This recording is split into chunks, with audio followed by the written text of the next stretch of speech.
Pour nous présenter notre ami le microbiote, je vais vous parler de quelque chose comme de 30 à 100 000 milliards de virus, de bactéries, de levures, de champignons qui vont composer jusqu'à 2 kilos, de 1 à 2 kilos de notre propre poids, nos hôtes, nos invités.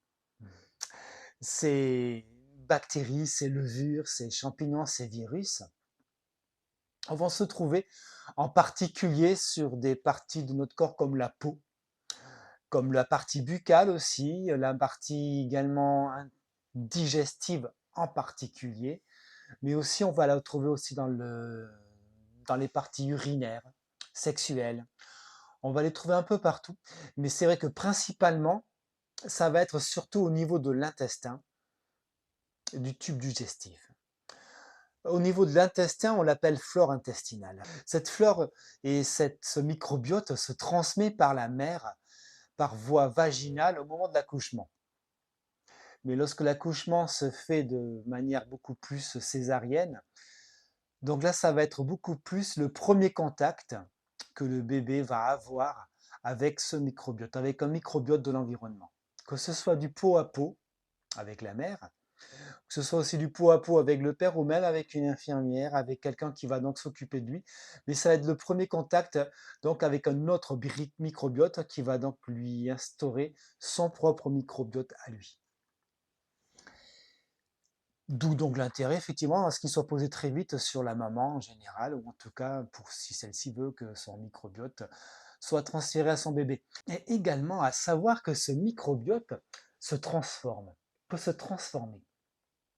On a déjà fait donc une expérience, une observation qui conclut que des personnes qui vivent ensemble, ne serait-ce que dans une colocation, ont un microbiote beaucoup plus proche les uns des autres que le microbiote de sa propre famille, qui vit de manière plus éloignée que dans la maison dans laquelle il vit.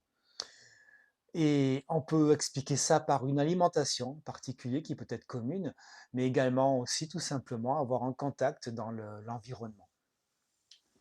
Et ce microbiote peut se transformer, se changer en l'espace même de 24 heures. Bien sûr, il reste 10 à 20% de ce que le microbiote de naissance, le microbiote que nous avons, une sorte de noyau en fait qui ne changera pas, va toujours rester en nous.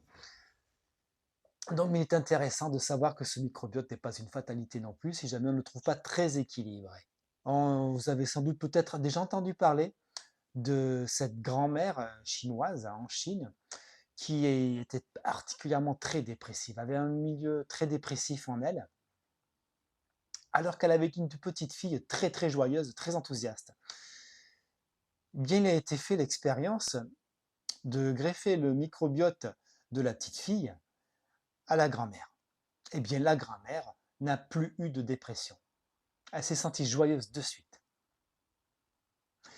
Et c'est là qu'on peut voir en effet qu'il y a quelque chose d'influent dans le microbiote et le système nerveux également aussi, qui joue beaucoup sur nos humeurs.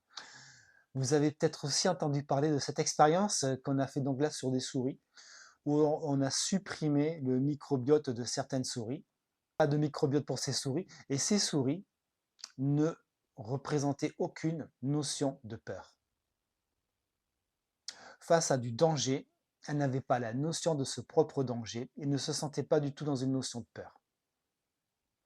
Et donc pouvait en effet être en danger régulièrement puisqu'elle n'avait pas la peur d'un chat ou autre.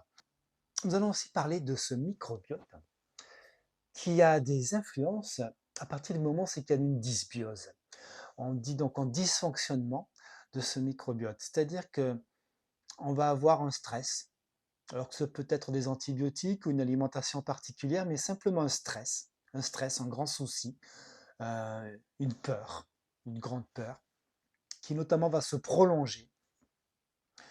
Et cette peur qui va même provoquer du coup une inflammation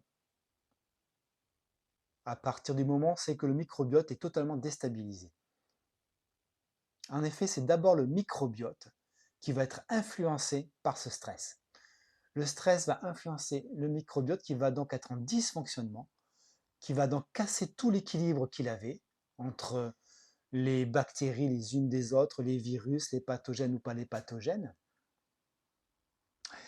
Et pour le coup, ce microbiote qui va être, quand il fonctionne bien, comme une sorte de barrière au niveau des intestins, une barrière protectrice, une barrière physique, ces microbiotes qui vont parler peut-être des bonnes bactéries contre des mauvaises bactéries, ça va faire effectivement une sorte de barrière où c'est que les mauvaises bactéries ne vont pas pouvoir aller là. Notamment parce que les bonnes bactéries ont besoin de leur équilibre, vont se nourrir en tant que telles, et donc vont gêner la nourriture des mauvaises bactéries. Mais surtout, elle empêche donc les mauvaises bactéries, un, de se développer et également de pénétrer dans les parois de l'intestin. Or, si ce microbiote est en déséquilibre, si ces bonnes bactéries ne sont plus aussi nombreuses, il va se provoquer donc un dysfonctionnement, et de ce dysfonctionnement, on a observé, de ce déséquilibre du microbiote, une inflammation des intestins. Tout à coup, les intestins se mettent en défense. L'inflammation étant une réponse donc du coup immunitaire du corps. Et là, ce sont donc une réponse immunitaire des intestins en particulier qui s'inflamment. Les intestins s'inflamment. Que se passe-t-il après? Après l'inflammation des intestins, on observe une hypertension au niveau sang. C'est donc au niveau du cœur que ça réagit. Le cœur, donc, du coup, est en hypertension. Le sang et le système sanguin est en hypertension, ce qui va donc attaquer à un moment donné la barrière encéphale. À force d'hypertension, à force de flux sanguin au niveau de la barrière encéphale, celle-ci se fragilise et en se fragilisant, finit par abîmer l'encéphale lui-même. Ce qui donc provoque des maladies que l'on connaît sous le nom comme Alzheimer, comme Parkinson, de maladies neurodégénératives. Voilà, ça c'est juste, je fais juste une aparté par rapport à ça, je reviens à mon microbiote. Donc à ce microbiote que nous avons observé et que nous analysons de plus en plus, que nous trouvons de plus en plus important aujourd'hui. On fait des expériences de plus en plus également pour vraiment voir si cela peut apporter certaines choses. On a pu observer par exemple qu'il y avait une certaine bactérie qui n'existait pas dans la flore intestinale des autistes. Pour quelle raison? Ça, nous n'avons pas encore vu.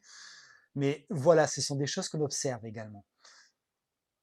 À quel point la flore intestinale est vraiment un grand enjeu au niveau du système nerveux de chacun, et également des comportements et des humeurs. Une précision également sur les intestins, quand ces intestins sont en bonne forme, quand ils n'en sont pas en inflammation, quand ils n'ont pas de spasmes, qui vont bien, eh bien c'est l'endroit où se génère, où se régénère la sérotonine. La sérotonine est construite et fabriquée et synthétisée à cet endroit-là. Enfin, en tout cas, au moins 90% de la sérotonine de notre corps est synthétisée à cet endroit-là. Et ces 90% de sérotonine, c'est ce qui va apporter une sérénité, un certain presque même bonheur, une paix intérieure au système nerveux. La sérotonine est une hormone, un neurotransmetteur qui nous permet de pouvoir rester serein et de pouvoir nous apaiser dans toute situation. Et celle-ci est fabriquée principalement, presque majoritairement, dans l'intestin, quand celui-ci est en forme, quand il n'est pas inflammé, quand il n'est pas spasmé. Ce qui m'amène donc du coup à parler également des solutions. Des solutions donc pour avoir un intestin en meilleur état et donc un microbiote en meilleur état. Et donc dans l'alimentation, on va le trouver dans les aliments fermentés, dans les fibres solubles et également dans les polyphénols. Les polyphénols, ça va se trouver dans des fruits rouges par exemple, dans le café d'ailleurs aussi, dans le chocolat aussi, le chocolat noir évidemment. Aussi, on peut le retrouver principalement dans le curcuma et dans le clou de girofle. Voilà. Les polyphénols, on peut les trouver dans l'alimentation dans d'autres endroits. Je ne vais donner que quelques exemples, ce n'est pas exhaustif. Et Cette alimentation va donc pouvoir soigner, va pouvoir apaiser également un petit peu ce microbiote. Mais on va également aussi donc parler de stress. Donc il va falloir aussi à un moment donné faire quelque chose pour son stress, son anxiété, son angoisse. Il va falloir également donc pouvoir soigner et s'apaiser et prendre du temps pour soi en méditation. Je vais également vous parler du sommeil, d'avoir un très bon sommeil bien équilibré pour apaiser donc du coup également ce microbiote et le rééquilibrer. Je vais également parler de tout ce qui va être antibiotique. Des abus des antibiotiques peuvent donc du coup générer systématiquement, et ça se comprend tout à fait, un déséquilibre donc de ce microbiote. Il y a également des aliments transformés, tout ce qui va être alimentation transformée qui va pas forcément être bien ingénieré et reconnu par le corps et notamment par le microbiote, donc ça va il va se sentir agressé. Il y a également c'est les excès d'hygiène. Les excès d'hygiène empêchent également le microbiote de bien se développer. Dans les déséquilibres donc des bactéries, on peut y trouver également plus d'hélicobactères que d'autres bactéries, ce qui va donc provoquer beaucoup d'inflammation, notamment au niveau de l'estomac, par exemple. C'était un exemple donc, du déséquilibre que peut provoquer le microbiote. Donc, je vous parle donc du sommeil, je vous parle donc de maîtriser votre anxiété par des méditations ou d'autres choses qui peuvent calmer, des antibiotiques, de l'alimentation avec des polyphénols, des fibres, ainsi que des aliments fermentés. Je vous parle également de faire aussi de l'activité physique aussi.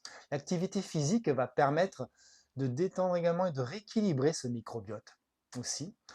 Je vais vous parler également aussi donc de faire attention à tout ce qui est antibiotique, à tout ce qui est aliments transformés et à l'excès d'hygiène.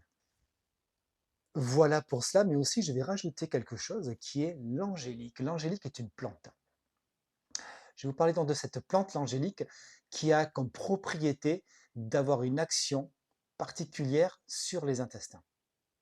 Elle est antispasmodique, donc elle enlève les spasmes, elle enlève aussi les inflammations, elle a aussi un côté antiseptique, mais elle va surtout effectivement faire en sorte que l'intestin puisse s'apaiser suffisamment pour provoquer de la sérotonine qui va effectivement faire un cercle après vertueux vers des humeurs beaucoup plus joyeuses, sereines, et avoir un microbiote qui va se redévelopper de façon beaucoup plus sereine.